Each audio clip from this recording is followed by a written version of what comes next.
Daniel chapter 11 and verse 7. The Shah of Iran and Ayatollah Khomeini. But out of a branch of her roots shall one stand up in his estate, which shall come with an army, and shall enter into the fortress of the king of the north, and shall deal against them, and shall prevail. Branch is Hebrew word 5342 nayt-tser. From 5341 in the sense of greenness, a striking color, a shoot, figuratively a descendant. Her equals the daughter of verse 6, which was symbolic of religious or political belief. In this case, it symbolizes Islamic fundamentalism. Mohammad Reza Pahlavi was the Shah of Iran and the last remaining king of Persia, the king of the north. His reign from 1941 to 1979 was for many years marked by social reforms and movement away from old-fashioned concept of monarchy, fostering economic development, modernization of Iran, and even introducing reforms such as women's suffrage and emancipation. Wow, women's rights.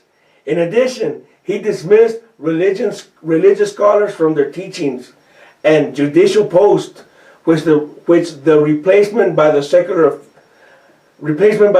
officials. Furthermore, the Shah protected minorities and allowed all religions to practice their faith.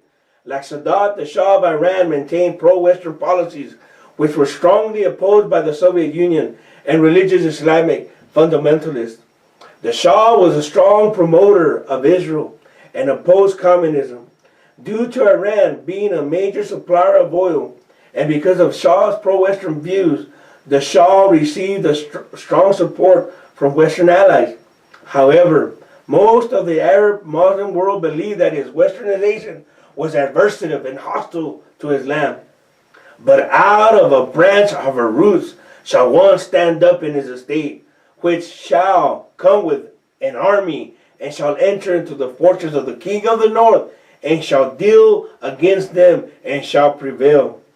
You know, although the Shah shared Western values, his reign was later intentionally demonized by the media and U.S. foreign policy officials as more as a despotic and authoritarian rule in which he was labeled as a dictator that forced westernization and allowed his secret police Sadat to suppress any dissent and opposition to his rule.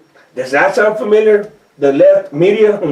It is important to note that most of his dissent and opposition were supporters of jihad, terrorism, and anti-Americanism.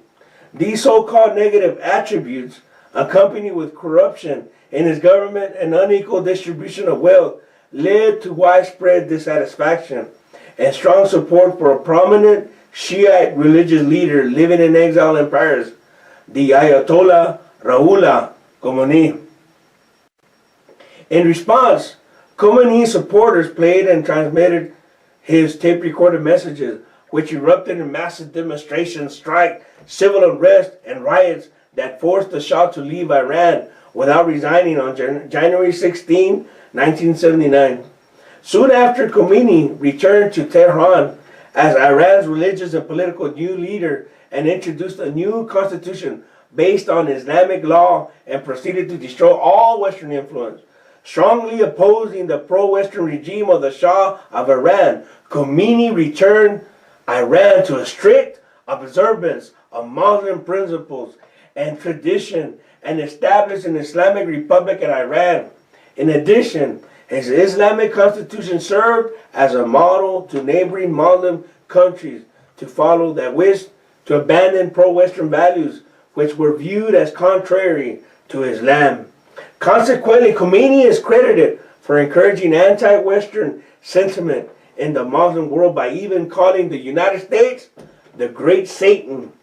Thus, a branch of the roots of anti-American Islamic fundamentalism replaced the Shah of Iran and prevailed.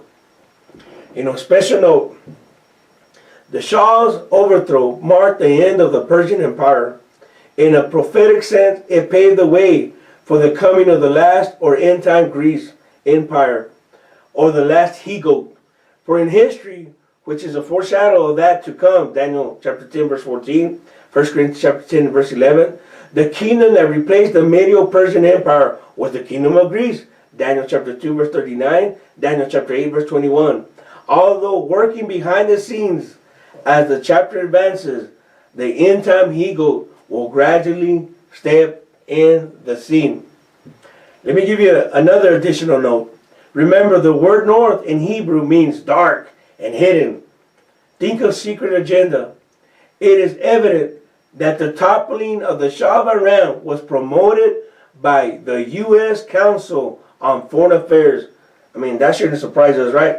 CFR and other U.S. foreign policy officials such as Henry Kissinger and even Senator Ted Kennedy accused the Shah of human rights violations.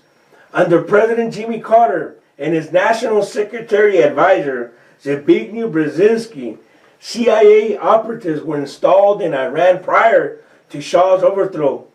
It is not clear if they were there to calm dissent or if they were there to incite and organize riots. Well, in my opinion, I lean towards the latter. You know, even the mainstream media demonized the Shah and through bias promoted propaganda against them. Again, does that sound familiar coming from the left media? For example, empty coffins were carried and reported to have the bodies of former government of opposition to increase support for the ousting of the Shah. In other words, they were just planning hate. In addition, the ousting of the Shah even had support from the USSR and played well for their interest.